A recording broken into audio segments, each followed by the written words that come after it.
안녕하세요. 이제 39번째 강좌입니다. 다음 주가 되면 종강이 되겠네요. 오늘은 공동서신인데 바울 서신을 제외한 그런 모든 기타 서신들을 전부 공동서신이다 이렇게 부를 수 있습니다. 그래서 야고보서, 베드로 전후서, 유다서, 요한 1, 2, 3서 이렇게 7서신을 공동서신이라고 합니다. 이 편지들은 특정한 교회나 개인에게 보낸 것이 아니고 교회 일반을 대상으로 합니다. 그래서 주로 1세기 이후에 100년에서 140년대의 작품으로 여겨집니다. 당시 교회는 조직과 구조의 제도화를 진행했습니다. 로마와의 대전쟁으로 예루살렘 성전이 파괴되고 유다가 멸망하게 되는 엄청난 변화가 일어났습니다. 당연히 유대교도 생존 위기를 맞이하게 됩니다. 이런 배경 속에서 일부는 안식일과 할례, 율법 준수 등 유대적 요소를 강화하는 쪽으로 방향을 잡았습니다. 이건 유대교죠. 그리고 일부는 이방인과의 갭을 없애고 세계화된 새로운 유대교 형태로 전환하게 됩니다. 후자의 방향이 바로 기독교 교회의 출발이다 이렇게 볼 수가 있습니다. 둘 다 유대교 뿌리에 있었지만 그 유대적 강화 경향을 그대로 디아스포라가 돼갖고 재현하려고 하는 게 이제 유대교고, 그 다음에 그 기회에 근본 정신은 살리되 전 세계적인 모든 그 영역으로 그 품을 넓히는 것이 기독교다 이렇게 볼 수가 있습니다. 이들은 로마와의 전쟁을 통해서 아주 뼈아픈 교훈을 얻었습니다. 강경 대응이 부른 참화, 급진적 모험주의의 결과를 그들은 처참하게 경험했습니다. 박해에 대해서 순교만을 정당화하는 근본주의로는 생존할 수 없다 하는 것을 알게 되었고, 좀 더 지혜롭게 시대를 뚫고 나가야 한다는 교훈을 얻었을 것입니다. 그들에게 그 로마와의 새로운 관계 정립이 과제가 됩니다. 이 무렵에 이제 성경도 정경화 작업이 진행됩니다. 그래서 주후 90년경에 90년에 얌니아 회의에서 구약 39권을 정경으로 확정하게 됩니다. 그리고 영지주의와 마르시온은 140년경에 누가복음 및 10권의 바울 서신을 정경으로 인정하게 됩니다. 근데 이 영지주의 마르시온 전부 기독교계의 분파지만 나중에 이단으로 정죄받은 그런 분파입니다. 근데 거기서 먼저 이 정경을 인정하는 거죠. 기독교 전체 이제 공의회가 신약 정경화를 결정한 것은 325년입니다. 상당히 후대죠. 니케아 공회에서 신약 27권을 확정하게 됩니다. 뭐 당시 정경에서 제외된 문서들이 뭐 많이 있습니다. 로마 감독 클레멘트의 서신, 안디옥 감독 이그나티우스가 순교할 때 교회에 보낸 서신, 그 다음에 디다케, 이건 12사도의 가르침이라고 하는 거죠. 뭐 그 외에 뭐 많은 책들이 이제 정경에서 제외됐습니다. 우리가 공부했던 도마복음서도 그렇고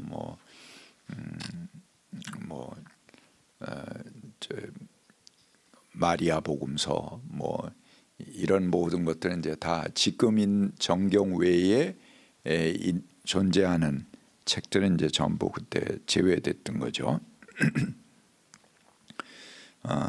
또한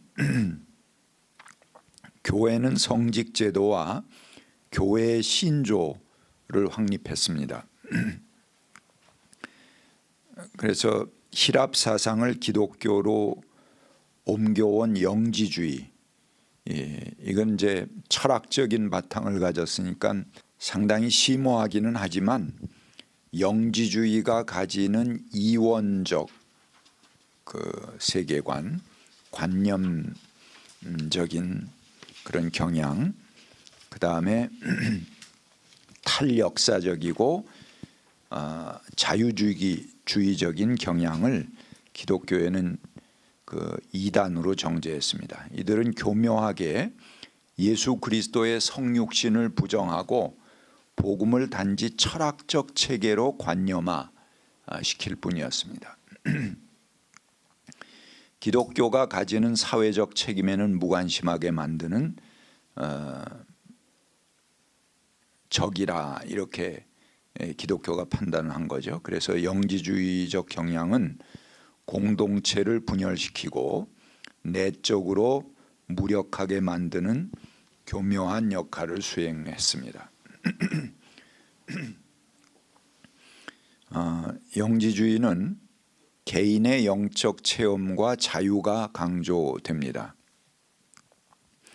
근데 영적 체험이라는 것이 역동적이고 능동적인 것 같지만 본래 체험이라는 것은 사변, 이론 하고 상대되는 그런 말이죠. 그래서 이 관념적인 것을 배제하고 현장에서의 체험, 삶에서의 체험 그런 뜻 아닙니까? 그런데 이런 체험을 통해서 우리는 현장의 영성, 역사적 사건에서의 영성을 얻게 되는 거죠. 근데 그 체험을 영적 체험 이렇게 돌려버리게 되면은 본래 체험이라는 말이 갖게 되는 실천성과 역동성이 무력화됩니다. 영지주의는 육체를 부정하고 경시하기 때문에 두 가지 극단으로 나아가기도 합니다. 그것은 이제 지난번에 우리가 공부했듯이 극단의 쾌락주의로 나가거나 극단의 이제 그 뭐 금욕주의, 내세주의 이런 거에 빠지는 두 경향이 있죠. 그래서 육체를 부정한다는 것은 현실에서 받는 고통에 무관심하다는 것을 말합니다. 그래서 현실을 개혁하려는 의지는 천박한 것으로 여기게 됩니다. 그래서 영지주의적인 경향은 교회로 스며들어와서 교회의 변혁적 전통을 와해시키는 유혹이 됐습니다. 그러니까 예수와 함께 그 제자들이 직접 현실 사회를 하나님 나라로 바꾸어내고 그것을 개혁하려는 그런 현실적인 노력들이 전부 영적 체험으로 바뀌어져 버려요.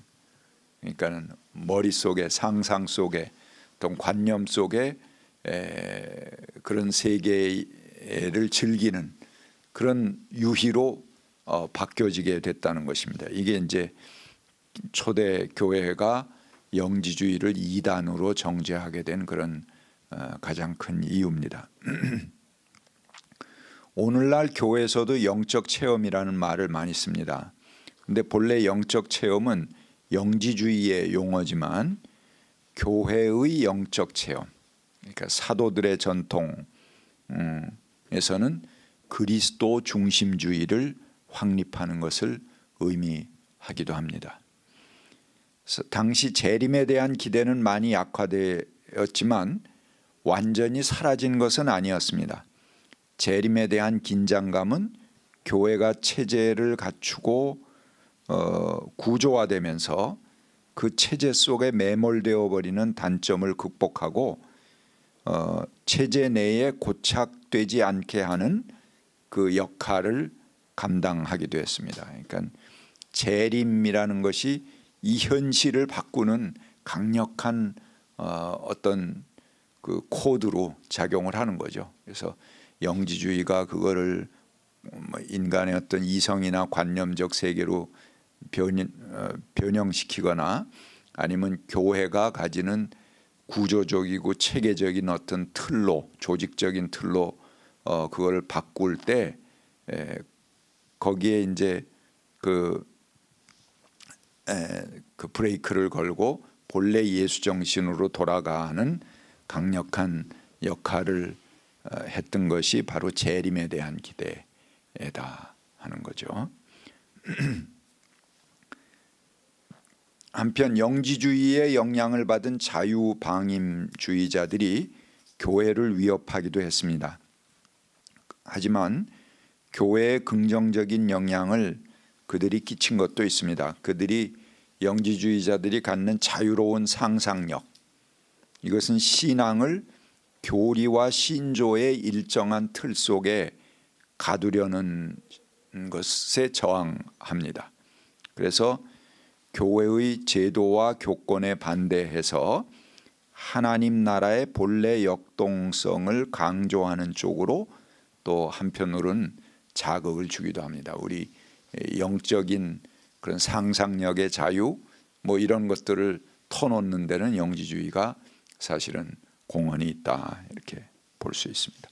자, 이런 상황이 이 공동서신이 확립되던 100년부터 140년경의 그 교회의 상황이다 이렇게 볼 수가 있습니다. 그러면 이 공동서신의 내용들을 하나하나 살펴보도록 하겠습니다. 먼저 야고보서를 보겠습니다.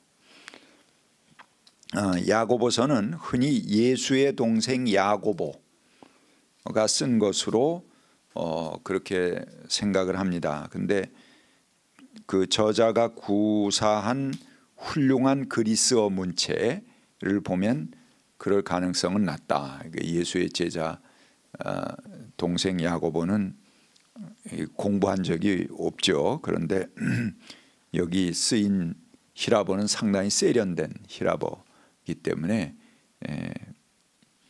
실제로 이 서신은 주후 200년 이후에 신약 문서들 가운데 나타나고 4세기에 이르기까지 인정을 받지 못했습니다. 루터는 이 서신을 지푸라기 서신이라고 비판했어요. 그거는 루터가 이제 믿음으로만 이런 거를 강조했는데 이 야고보는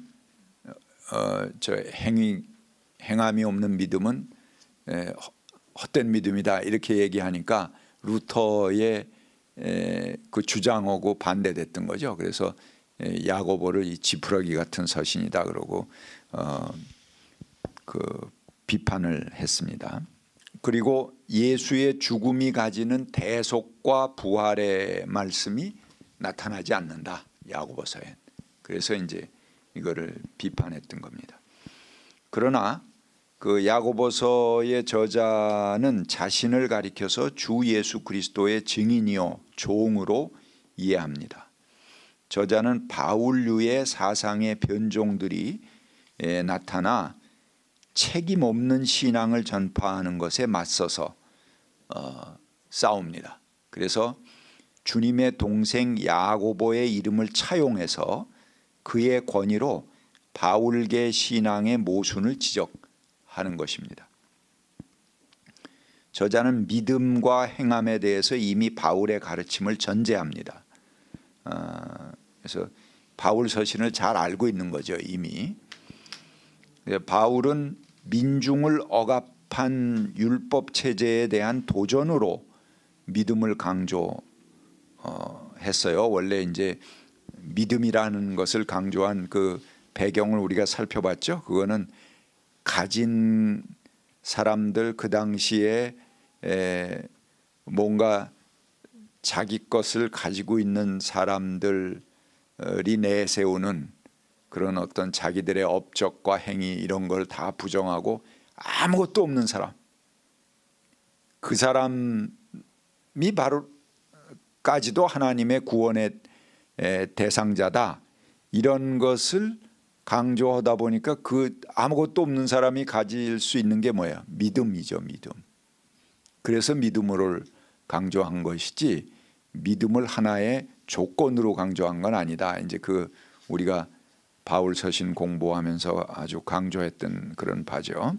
그런데 야고보는 현실 도피적이고 관념적이고 현학적이고 자유방임주의적인 영지주의에 대해서 대항하고 있습니다.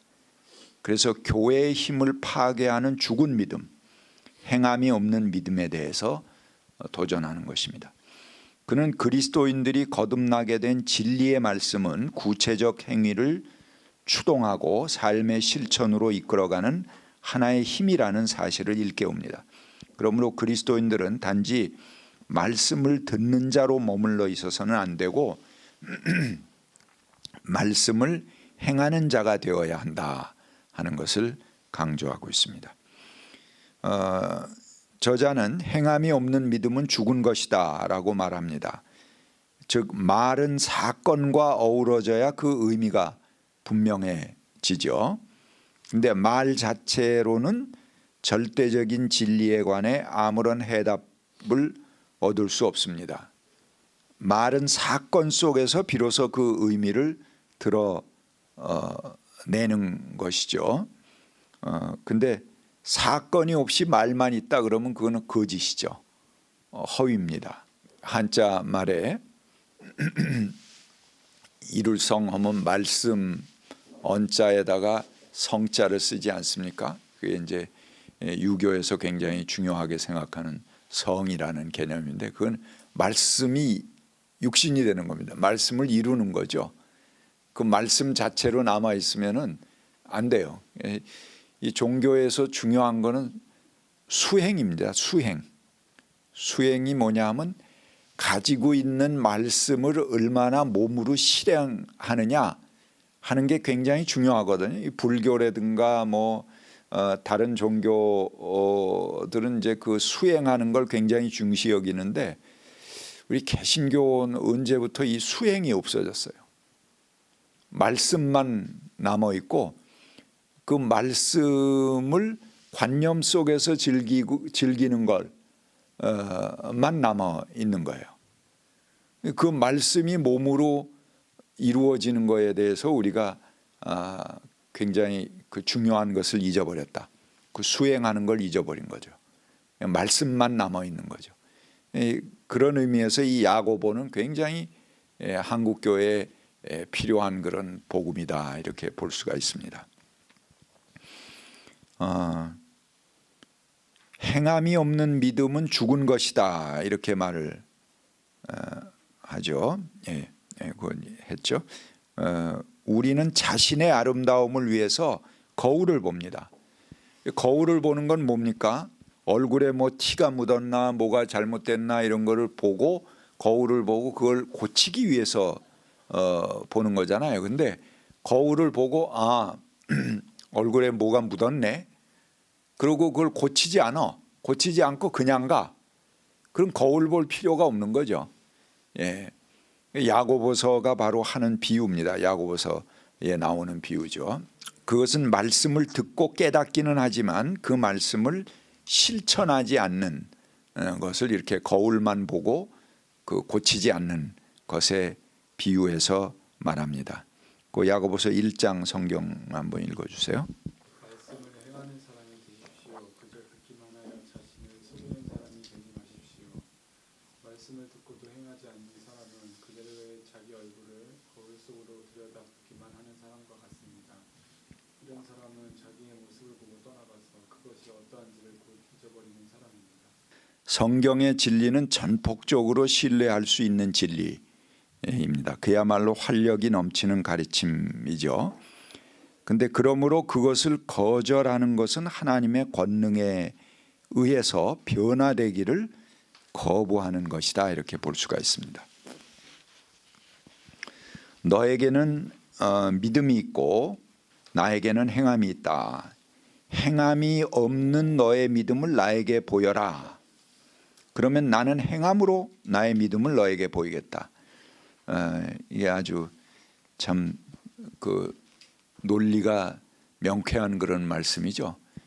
야, 넌 믿음이 있다고 그러고 난 행함이 있다고 그러는데, 그러니까 이미 이 야고보서 쓸 때 이 바울 서신의 그 영향과 거기에 대한 어떤 부작용도 같이 존재하고 있는 겁니다. 뭐 믿으면 되지, 뭐 행함이 뭐 필요 있어 그러고 행함을 던져버리고 믿음으로만 아무것도 안 하고 그냥 믿기만 하면 된다 이렇게 하는 사람들이 나오니까 이제 거기에 대한 부정으로 야고보서가 나온 거죠. 그래서 그래, 넌 믿음이 있다 그러고 난 행함이 있다 그러는데 행함이 없는 믿음을 너 나한테 증명해 봐라. 나는 행함으로 내 믿음을 증명하겠다. 행함이 없는 믿음이라는 거는 입증할 수가 없잖아요. 그렇죠? 예. 그러니까는 아주 명확하게 이렇게 그 논쟁하는 거죠. 저자는 아주 명쾌한 논리를 구사합니다. 행함을 거치지 않고 어떻게 보이지 않는 믿음을 보일 수 있겠는가? 불가능하죠. 그러나 나는 행함을 통해서 그 믿음을 보이겠다. 그러니까 저자는 아브라함이 하나님을 믿으니 하나님께서 이것을 아브라함의 의로 여기셨다. 그렇게 이야기합니다. 2장 23절에 아브라함은 이삭을 제단에 놓고 칼을 빼어 드는 자신의 아들을 바치는 행동으로 의롭다 하심을 받았습니다. 창녀 라합도 정탐꾼들을 접대해서 다른 길로 내보내는 행동을 통해서 의롭다고 여김을 받은 거죠. 그래서 행함이 없는 믿음은 죽은 믿음이다. 야고보서가 그렇게 말합니다. 우리들 각자를 부르시는 하나님의 음성을 어떻게 듣는가? 어떻게 응답하는가? 우리는 훌륭한 방향을 잡고 있고 정말 진솔한 하나님의 말씀을 듣고 있다 하더라도 그 부르심을 따라 나서는 아브라함이 없다면 헛된 것입니다. 아무리 좋은 음성을 들어도 아브라함이 그 음성을 듣고 따라 나섰기 때문에 역사가 시작되는 거지, 음성만 듣고 행함이 없으면 그거 다 헛거잖아요. 순진하게 그 말씀에 반응해서 작은 것 하나라도 붙잡고 나갈 사람이 필요합니다. 더 이상 이론이 아니라 이제 누군가 나서서 내가 할 수 있는 작은 몫을 찾아야 합니다. 하나님의 율법이라는 거울을 통해서 우리의 영적 추함을 드러내는 것은 한 가지 긍정적인 목적에 이바지합니다.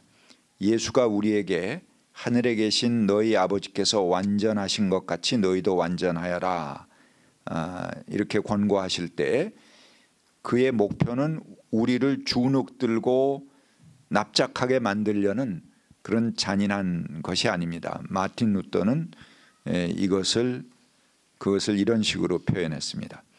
율법이 당신을 겸허하게 하고 두렵게 하고 완전히 납작하게 만들어 절망 직전에 이르게 한 후 율법은 그 율법을 올바로 사용하는 방법을 당신이 알도록 주선한다. 왜냐하면 율법의 기능과 용도는 죄와 하나님의 분노를 드러내는 것일 뿐만 아니라 또한 우리를 그리스도께로 몰아가는 것이기도 하기 때문에 그렇다. 여기서 이제 율법의 용도가 뭐냐 하면은 결국은 우리에게 이제 위협도 하고 겁도 주고 우리의 잘못을 들춰내기도 하지만 그거 자체의 목적이 있는 게 아니고 우리를 그리스도에게 인도하려는 목적이 있는 것이다 하는 거죠. 바울과 루터가 말하는 은총과 야고보의 행함은 그런 면에서 동전의 양면이다 이렇게 볼 수가 있습니다. 어느 한쪽을 잃으면 그건 값싼 복음이 되는 거죠. 무한 절망 가운데 빠져서 스스로를 포기하게 되어 탕자의 길을 갈 수도 있는 것입니다. 그래서 이 두 가지가 사실은 믿음과 행함이라는 것이 뭐 어느 하나를 선택해야 되는 그런 문제는 아니다. 우리 기독교인들에게 같이 나타나는 거죠. 바울이 얘기하는 믿음이라는 건 이미 거기에 행함이 전제되어 있는 그런 믿음이죠. 그러니까 행함을 배제한 믿음을 바울이 얘기했다면은 그거는 그 모순이죠. 그러니까 우리가 그 오해하고 있는 겁니다. 바울은 누구보다도 진실하게 그 말씀대로 사신 분입니다. 그렇기 때문에 바울이 얘기하는 믿음이라는 것은 철저하게 행함을 전제로 하는 믿음이다. 예. 또 야고보가 얘기하는 행함도 믿음이 있으니까 행함을 하는 거지 믿음이 없는 사람이 어떻게 행함을 하겠어요. 예. 그러니까 두 개가 다르지 않다 이렇게 볼 수 있는 겁니다. 다음에 베드로전서를 보겠습니다. 베드로전서는 박해 상황에서 쓰여졌습니다. 트라이아누스 황제 시대의 작품입니다. 주후 98년에서 117년이 이제 트라이아누스 황제 기간인데요. 이때는 크리스찬에 대한 전면적인 로마의 박해의 시대입니다. 단지 크리스찬이란 이유 때문에 원형 경기장에서 사자밥이 되고 십자가형에 처해지고 화형을 당했습니다. 이들이 이런 박해를 당한 이유는 첫 번째, 그리스도교가 조직화되고 영향력 있는 제도로 확산되자 로마는 체제 위협적인 존재로 인식을 했습니다. 두 번째, 하층민 중심의 평등한 섬김과 나눔의 사상은 노예 노동에 의존한 제국의 가치 질서를 위협한다 이렇게 판단한 것입니다. 세 번째, 로마의 법과 체제를 기본적으로 잘 지키면서도 그 체제를 근본적으로 변혁시키는 잠재 능력이 기독교 안에 있다. 그런 걸 두려워한 거죠. 왜 그러냐면 종과 자유인이 전부 형제자매가 되니까 그러면 로마의 노예제도 이 외국 사람들을 잡아다가 종으로 쓰는 그런 그 제도 이런 것들이 다 붕괴되지 않습니까? 그래서 두려움을 느꼈다는 거죠. 베드로 전서 자체는 노예와 주인이 서로 섬기며 봉사하는 형제 관계로 발전하기를 바랍니다. 이들이 로마라는 체제 안에 존속함으로 겉으로는 신분적 차이에 대해서 인정하지만 사실 공동체 내에서는 차별이 없었기에 이런 교회의 존재는 막강한 로마의 지배 이데올로기를 무너뜨리는 그런 근본적 변혁의 씨앗을 품고 있었습니다. 그 공동체 안에서 뭐 로마의 노예제도를 없애라 그러고 막 반란을 일으키고 대들고 그러진 않았지만 조용히 자기들 안에서는 그런 제도가 없어지는 거예요. 그러니까는 이게 점점 커지면 큰 위협이 되겠다 이렇게 판단한 거죠. 자, 그 베드로전서 1장 3절 좀 읽어주세요. 하나님께서는 그 크신 자비로 우리를 거듭나게 하시고 예수 그리스도를 죽은 사람 가운데서 다시 살리심으로써 우리에게 산 소망을 안겨주셨습니다. 예, 이 베드로전서의 이 본문들을 제가 이렇게 쭉 해설해가는 식으로 소개를 하겠습니다. 하나님께서는 우리를 새로 태어나게 하십니다. 그 근거는 하나님의 자비입니다. 우리 자신에게는 스스로 거듭날 만한 에너지가 없습니다. 이미 썩은 것이 어떻게 그 안에서 스스로 새로워지겠습니까? 그러나 누군가 우리를 새롭게 해주지 않으면 안 됩니다.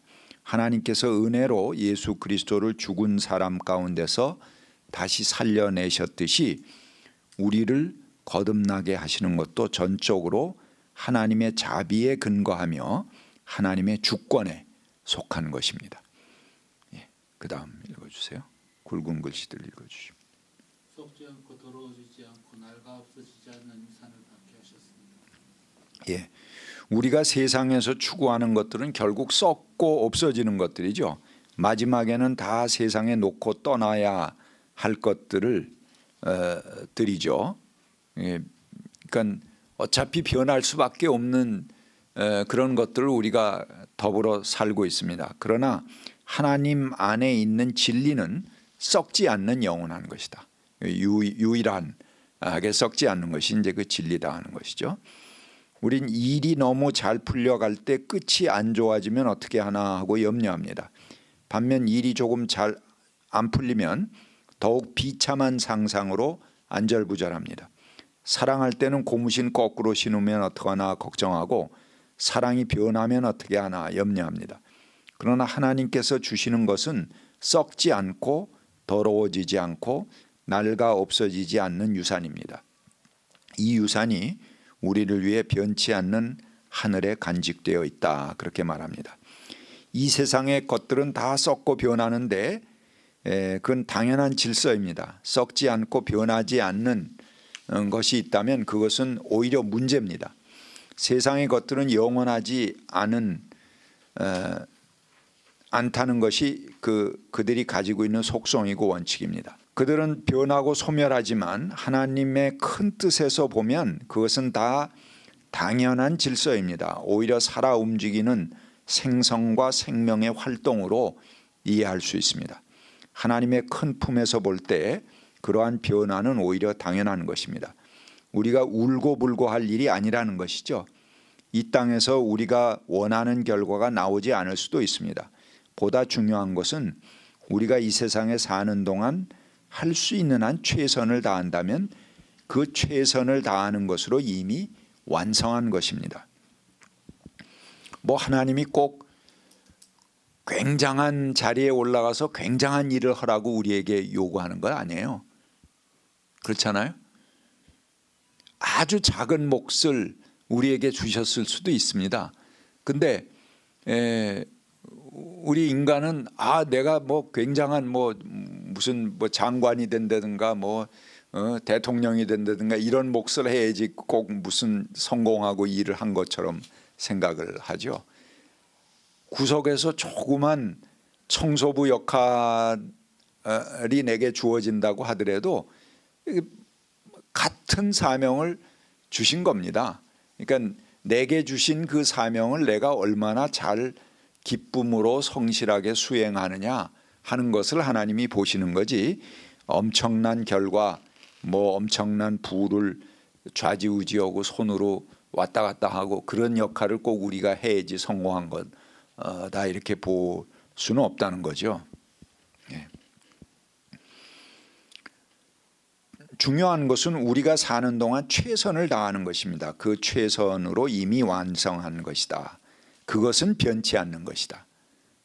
자신이 보는 앞에서 우리가 원하는 결과가 오지 않을지 모르지만 참다운 결과는 하늘에 쌓이는 것이죠. 그러한 소망 안에서 우리는 썩지 않고 변하지 않는 영원함을 이미 확보하고 사는 것이다, 이렇게 볼 수 있습니다. 그 다음 절 읽어주세요. 여러분의 믿음을 주시고 그의 능력으로 여러분을 보호해 주시며 마지막 때에 나타나기로 되어 있는 복을 얻게 해주십니다. 얼마나 놀랍습니까? 하나님은 우리의 믿음을 깨지 않으십니다. 그래서 우리가 믿는 그대로 이루어지도록 하나님께서 거기에 당신의 능력을 실어서 우리를 보호해 주십니다. 하나님께서 우리의 믿음을 저버리지 않게 하십니다. 우리가 실망할까 봐 우리가 믿음을 깨지 않도록 거기에 당신의 능력을 얹혀 주신다. 그래서 우리의 믿음이 보호받을 수 있도록 해주시고 그 결과 마지막 때나 나타날 구원의 결과를 미리 당겨서 우리 앞에 지금 여기 이루어질 수 있게 해주신다 하는 거죠. 그 다음 지금 잠시 동안 여러분이 여러 가지 시련을 겪으면서 어쩔 수 없이 슬픔에 빠져 있더라도 이것을 기뻐하십시오. 여기 베드로서 이제 박해 중에 쓴 서신이니까 시련을 당하면 오히려 기뻐해라 이렇게 얘기하고 있습니다. 그런데 이거 참 불가능하죠. 시련 겪는데 어떻게 기뻐하겠습니까? 슬픔에 빠져 있는데 어떻게 그걸 기뻐하겠습니까? 우리가 견딜 만한 아픔이라고 노래하지만 우리가 실제로 고난을 당할 때 견딜 만한 아픔이라는 게 존재하지 않습니다. 다 못 견딜 만한 괴로움이죠. 이 말씀을 보면 너무 고난을 가볍게 보는 것이 아닌가 하는 우려가 들기도 합니다. 그러나 우리 주변을 보면 그리 틀리는 말도 아닙니다. 우리 중에 견딜 만한 아픔이니 뭐니 또 그런 걱정 없이 모든 것이 순조롭게 잘 풀려나간 사람들이 우리 역사에 큰 공헌을 한 사람이 있는가? 너무 순조롭게 잘 나가는 사람은 이 역사에 큰 공헌을 하지 못합니다. 결과적으로 이제 땅콩 회항 같은 그런 일들을 벌리고 무사람들의 손가락질을 받는 대상이 될 수밖에 없죠. 그 사람이 좀 고생 좀 하고 자랐다면은 뭐 그런 일을 감히 생각하지 않았을 거 아닙니까? 너무 순조롭게 잘 나가는 사람이 이 역사에 별 쓸모가 없어요. 성서의 인물을 보더라도 하나님께서 크게 하나님께 쓰임 받은 사람은 순조로웠던 사람들은 아닙니다. 그들은 큰 고난을 딛고 선 사람들입니다. 야스퍼스가 말합니다. 인간에게 위기의 순간이야말로 가장 성스럽고 영적인 깨달음에 다다르는 순간이다.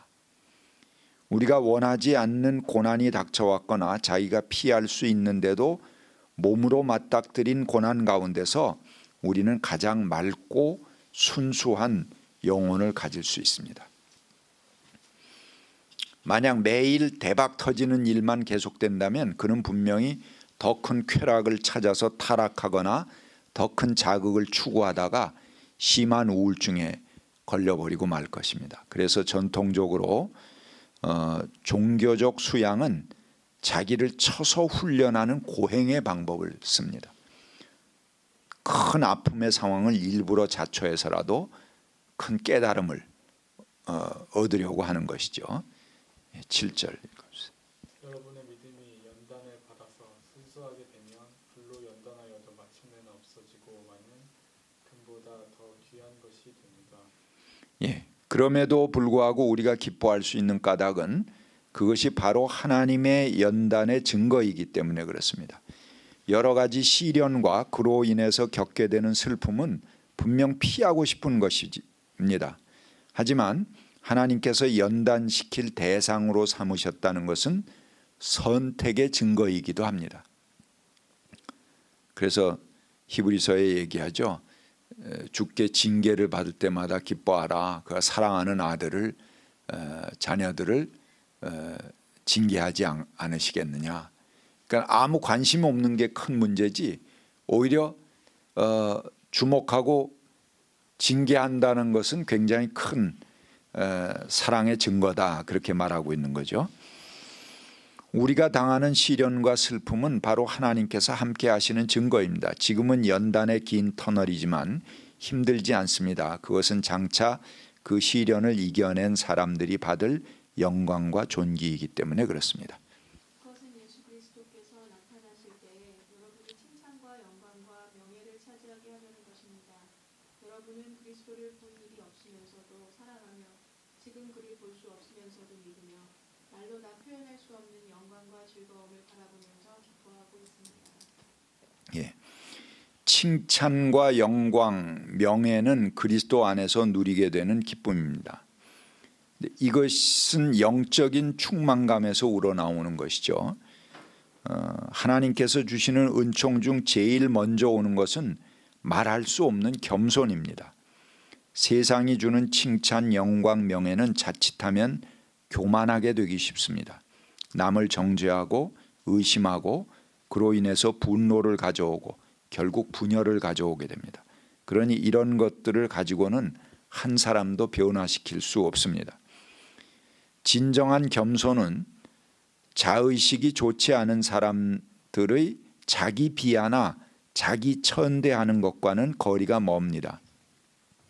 이것은 안에서부터 솟아나오는 충만과 넘쳐나오는 기쁨이기 때문에 늘 자신감이 있습니다. 진정한 자신감은 결코 교만하지 않습니다. 교만하다는 것은 또 다른 열등감의 표현에 불과합니다. 이런 충만감은 우리가 일상에서 경험하기 힘든 자기 인식입니다. 이 겸손은 내게서 나오는 것만이 아니고 하나님께로부터 오는 것입니다. 나 자신은 그런 것을 받을 아무것도 하지 않았고 아무 자격도 없습니다.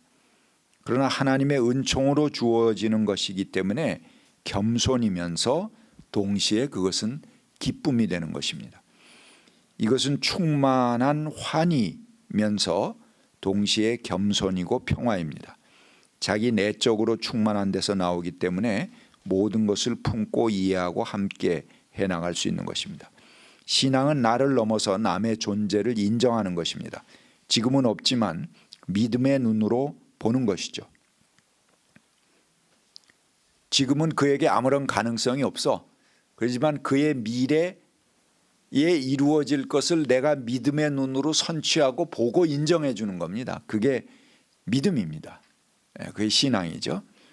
그렇기 때문에 타인에게 열린 마음이 가능합니다. 타인과 대화하고 그로부터 듣고 마음을 살피고 자신을 다시 세우고 조정하는 마음을 근본으로 하는 것입니다. 그 열린 마음이 우리를 새 사람으로 만들어가는 것입니다.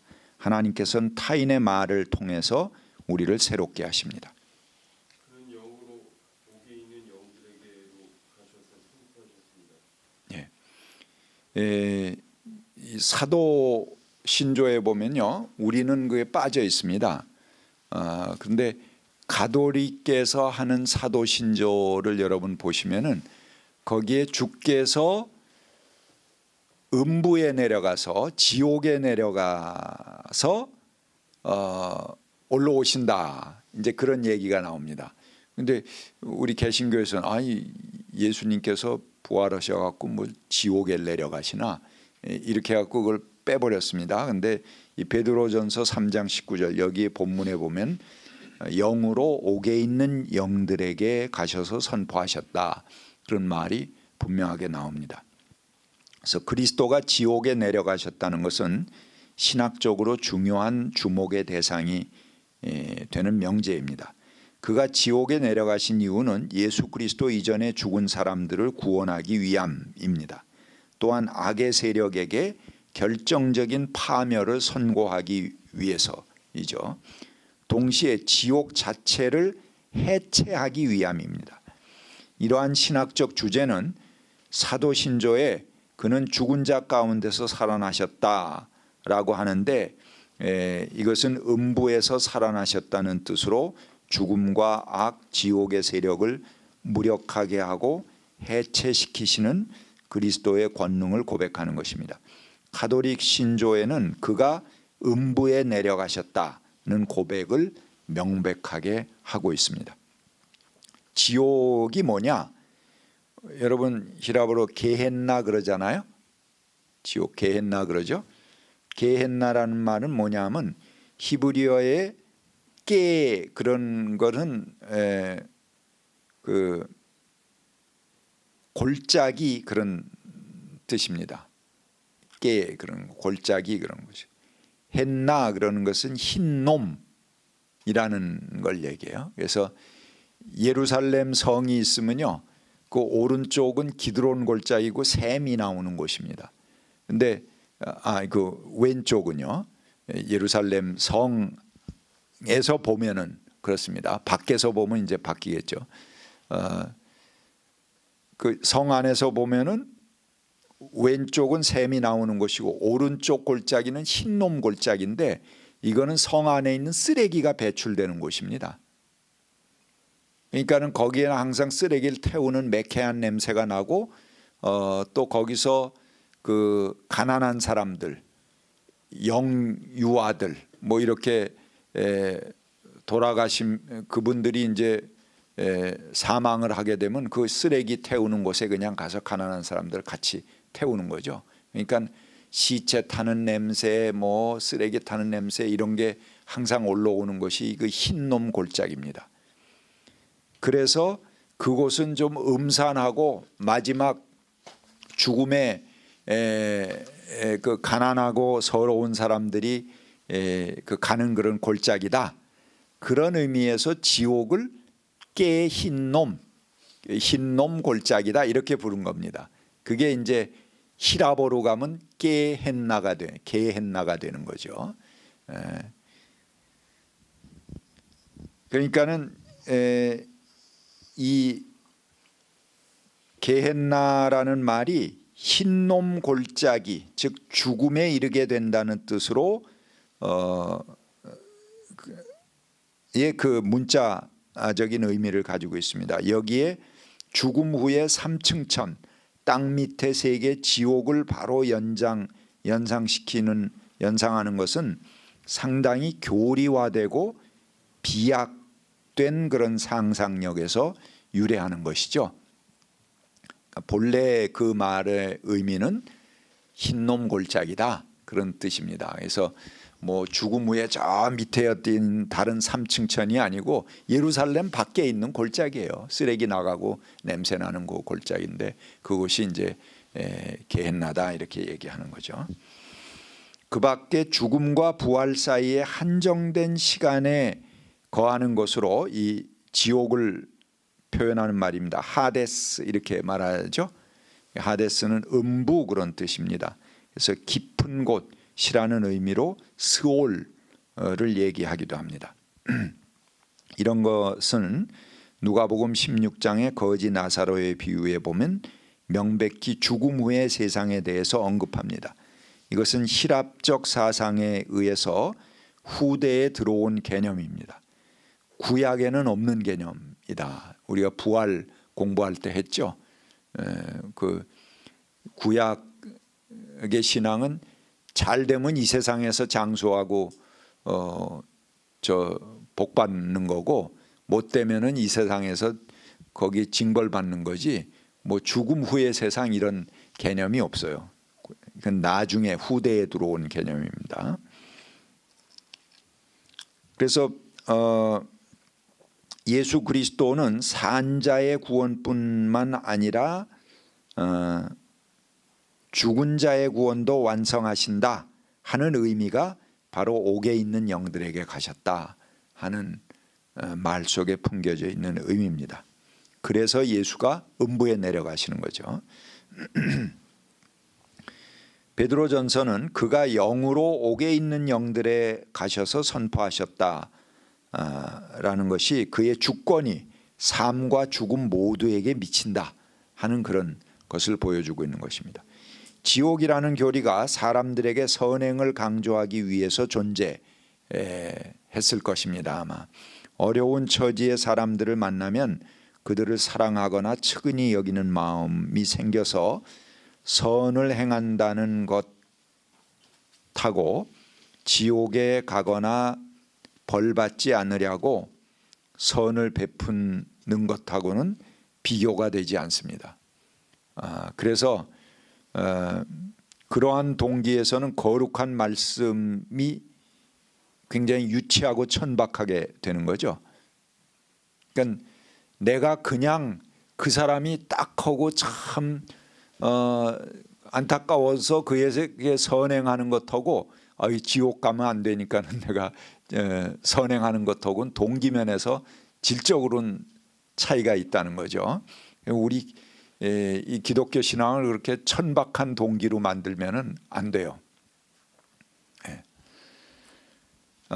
그래서 그 중세의 한 신학자가 이런 얘기를 했습니다. 지옥의 벌이 무서워서 선행을 하는 자들을 위해서 바로 지옥이 만들어졌다. 이제 그렇게 이야기를 합니다. 예수 그리스도는 우리의 해방자이고 구원자이신데 우리는 자꾸 사람을 겁박하고 협박하는 데 쓰려고 합니다. 그리고 그 교리의 중심에 연옥, 지옥 이런 것들을 마련해 놨습니다. 그러니까 이 연옥이라는 거 아주 이거 성서에도 없는 건데 중세 권력들이 만들어 놓지 않았습니까? 그러니까 사람이 죽어서 바로 지옥 가거나 천당 가 결정이 돼 버리면은 여지가 없으니까 중간에 연옥에가 있는다는 거예요. 그래서 살아 있는 사람이 그 돌아가신 분을 위해서 헌금도 많이 하고 공을 많이 들이면 이 사람이 점점 천당 그래서 올라가고, 이거 영 공을 안 들이고 헌금도 안 하고 그러면 그 중간지대에 있는 사람이 지옥 그래서 내려간다는 거예요. 그러니까 그 연옥 교리를 통해서 살아있는 사람이 죽은 사람을 위해서 죽어라 봉사하게 만드는 거죠. 그리고 교회에 충성하게 만드는 거예요. 결국은 교회가 물질을 확보하기 위한 그런 그 잘못된 교리로 연옥 교리라는 것을 만들었습니다. 그래서 얼마 전에 이제 바티칸 교황청에서 공식적으로 잘못됐다 하는 것을 발표한 적이 있죠. 연옥 교리는 잘못된 교리였다 하고 그걸 회개했습니다. 그 다음에 십자군 전쟁에 사람을 동원해서 간 것도 그건 잘못된 거였다. 그리고 이제 그 회개했습니다. 아주 중요한 두 가지에 대해서 오류를 인정했는데요. 이렇게 소위 이 연옥, 지옥 뭐 이런 그 신화적 세계들을 가지고 이런을 나타내는 표현을 가지고 뭐 결단과 긴장을 촉구하는 의미로 불붙는 게헨나 소위 지옥 코드를 언급하신 거죠. 근데 지금 여기서의 결단의 이야기는 죽음 후에 저 세상의 이야기로 숨어버리고 신화적 삼층천의 이야기로 변질해버리고 오늘 여기 사는 사람은 아무것도 안 하고 하늘만 앉아서 쳐다보는 신앙으로 만들어버렸습니다. 더욱이 고약한 것은 우리를 해방하고 자유케 하기 위한 그리스도의 사역을 오히려 인간을 협박하고 위협하는 주제로 변질시켰다는 것입니다. 그러니까 이 지옥 뭐 게헨나 뭐 이런 주제들이 그래서 이 사이비라든가 또 우리 신앙을 이제 겁박하는 사람들이 잘 써먹는 그런 주제들이죠. 하나님께서 우리를 해방하십니다. 아무도 우리를 땅속 깊은 곳에 묶어두지 않습니다. 그리스도께서 하늘에서 내려오셨듯이 지옥에서도 올라오셨습니다. 그는 하늘의 경계뿐 아니고 땅의 경계도 온몸으로 무너뜨리셨습니다. 그는 어둠과 죽음의 세력을 파괴하고 해체시키셨습니다. 베드로전서 1장 22절 23절 한번 읽어주세요. 여러분은 진리에 복종한 것을 영혼을 정결하게 해서 꾸밈없이 서로 사랑하기에 이르렀으니 순결한 마음으로 서로 뜨겁게 사랑하십시오. 여러분은 거듭났습니다.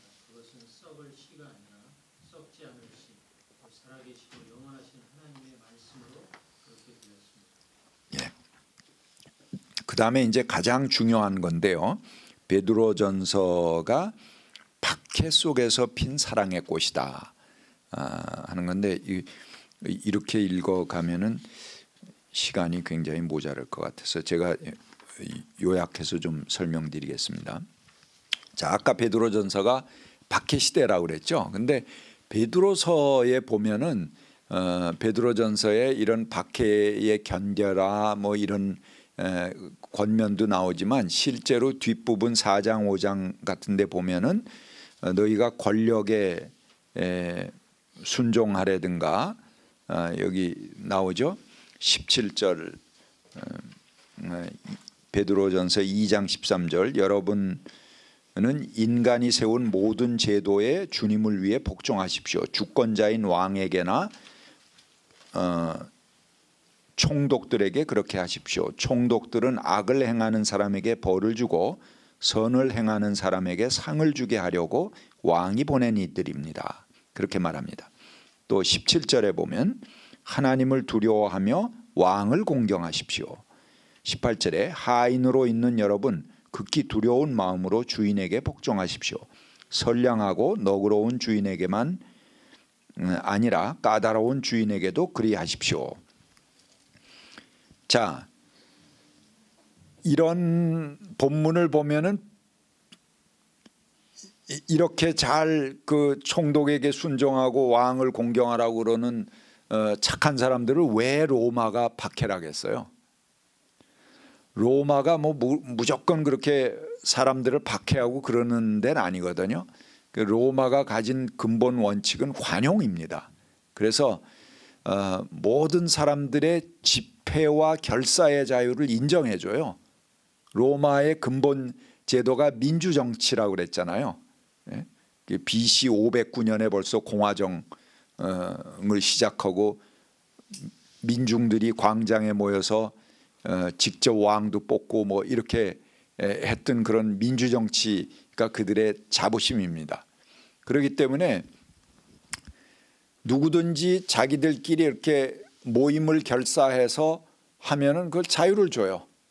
그 이제 그 로마에 대해서 반기를 들거나 뭐 항거하거나 그런 거 아니라면은 그런 모임에 자치권을 부여하는 거죠. 그게 이제 클럽 제도라는 겁니다. 그래서 지금도 뭐 라이온스 클럽 무슨 뭐 로타리 클럽 뭐 이런 게 전부 이제 로마로부터 온 그런 하나의 결사의 자유에서 오는 그런 그룹들입니다. 그 다음에 수공업자들은 길드라는 걸 만들어서 자기들끼리 또 기술을 전파하고 교육하고 이렇게 할 수 있는 자유를 줬습니다.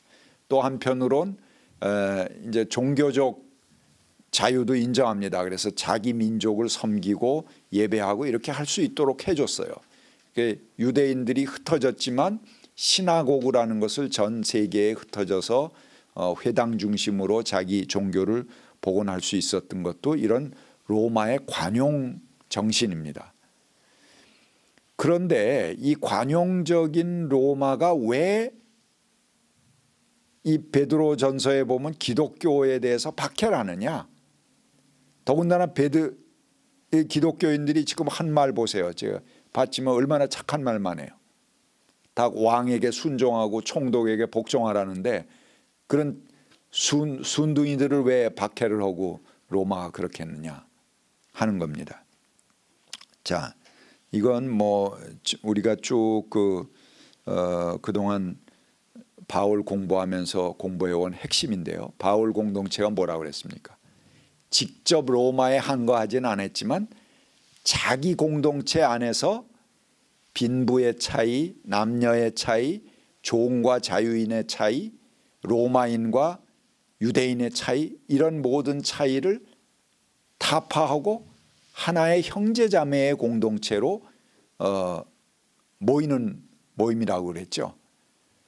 그러니까는 그런데 자꾸 들어오는 사람들은 뭐예요? 하층민들이죠. 노예민들이고 가난한 사람이고 이런 사람들이 들어와서 처음으로 그들은 자기 삶에 존중감을 느끼는 겁니다. 사람 대접을 받는 거죠. 그러니까 자꾸 이 하층민 중심으로 기독교가 넓어지니까 야 이거 저거 가만 놔두면은 로마라는 사회가 근본적으로 흔들리겠다 이렇게 판단하는 거죠.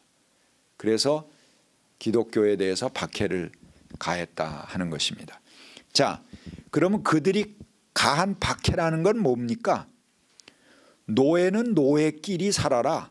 식자는 식자끼리, 자유인은 자유인끼리, 부자는 부자끼리 너희들의 신분에 맞게 살라는 그런 강제입니다.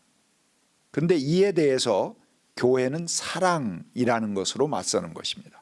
아니다. 인간 위에 인간을 설정하고 그 차별과 억압을 제도화하고 그것 위에 거대한 권력을 세운 로마라는 제국이 얼마나 허구에 의한 것이고 또 인간의 본성에 반하는 거짓에 근거한 질서인가 하는 것을 자기들의 삶을 통해서 보여주겠다 하는 거죠. 그게 그들이 갖는 사랑의 원리입니다. 그러니까 로마는 인간의 벽을 허문 뜨거운 만남과 사랑을 통해서 기독교인들이 뭐 로마에 대해서 무기를 들거나 반란을 일으키지 않는다 하더라도 그들의 사랑과 하나님 아버지 한 아버지 밑에 형제자매라는 그런 만남, 새로운 만남의 방식이죠. 이런 것은 가장 웅변적으로 차별을 의무화하는 질서, 그게 로마의 질서죠. 짐승의 질서입니다. 거기에 대해서 저항하고 가장 인간적인 저항의 자리에 서는 것이죠. 기독교인들이. 여기에 그들의 거대한 제국의 허상을 무력화시키는 그런 그들의 삶 자체가 그 제국의 허상을 무력화시키는 삶이 됐다는 겁니다. 그러니까는 이런 사랑의 메시지에